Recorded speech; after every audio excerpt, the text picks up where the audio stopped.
सोचिए, आप अपने गांव में घर के बाहर बैठे हों या खेत में काम कर रहे हों और अचानक सामने से टाइगर आ जाए। ये ख्याल ही कितना डरावना है ना।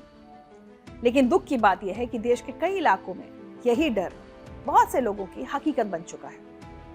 अक्सर हम खबरों में सुनते हैं कि बाघ रिहायशी इलाकों में घुस आया या किसी इंसान पर हमला कर दिया।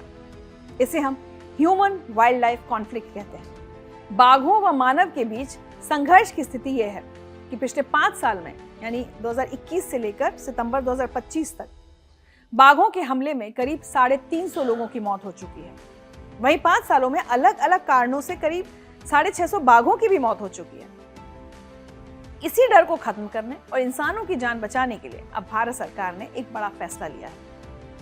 केंद्रीय वन और पर्यावरण मंत्रालय एक नया प्रोजेक्ट लेकर आया है जिसका नाम है tigers outside tiger reserves project. सुनने में नाम थोड़ा मुश्किल लग सकता है, लेकिन इसका मकसद बहुत सीधा और सरल है। इसका मतलब है जो बाघ जंगल की सीमाओं को तोड़कर बाहर आ गए हैं उन्हें वापस उनके असली घर यानी जंगल के अंदर भेजना। लेकिन अब आप सोच रहे होंगे कि आखिर ये बाघ जंगल से बाहर आते ही क्यों हैं? क्या उन्हें शहर की हवा पसंद आ गई है? ऐसा नहीं है। मुझे तो लगता है AQI से वो भी परेशान होते होंगे। असल में इसके पीछे एक बहुत बड़ी वजह है जिसे समझना हमारे लिए जरूरी है। पिछले कुछ सालों में भारत में बाघों की गिनती बहुत तेजी से बढ़ी है। ये हमारे लिए गर्व की बात है कि दुनिया के सबसे ज्यादा बाघ भारत में है। लेकिन जैसे जैसे बाघ बढ़ रहे हैं जंगल उनके लिए छोटे पड़ते जा रहे हैं। एक म्यान में जैसे 2 तलवारें नहीं रह सकती, वैसे ही एक इलाके में 2 ताकतवर बाघ नहीं रह सकते। हर बाघ को अपना एक इलाका, जिसे टेरिटरी कहा जाता है, वो चाहिए होती है।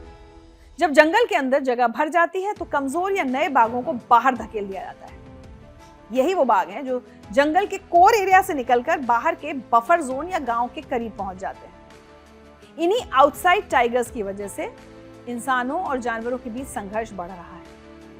अब सरकार के इस नए प्रोजेक्ट के तहत एक बहुत ही व्यवस्थित यानी सिस्टमैटिक प्लान बनाया गया है।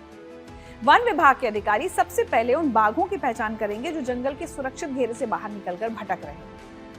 उन्हें वहां से सुरक्षित तरीके से पकड़ा जाएगा और वापस जंगल के गहरे हिस्से, जिसे हम कोर जोन कहते हैं, वहां शिफ्ट किया जाएगा। लेकिन यह काम भी इतना आसान नहीं है जितना सुनने में लग रहा है। इसमें एक बहुत बड़ा पेच है। मान लीजिए आपने किसी बाघ को पकड़कर जंगल के बीचों बीच छोड़ दिया और वहां उसके खाने के लिए कुछ नहीं है, जैसे हिरण, सांभर या जंगली सुअर नहीं होंगे अगर, तो वो अपनी भूख मिटाने के लिए फिर से बाहर निकल सकता है या इंसानों की बस्ती का रुख कर सकता है और वहां हमले कर सकता है।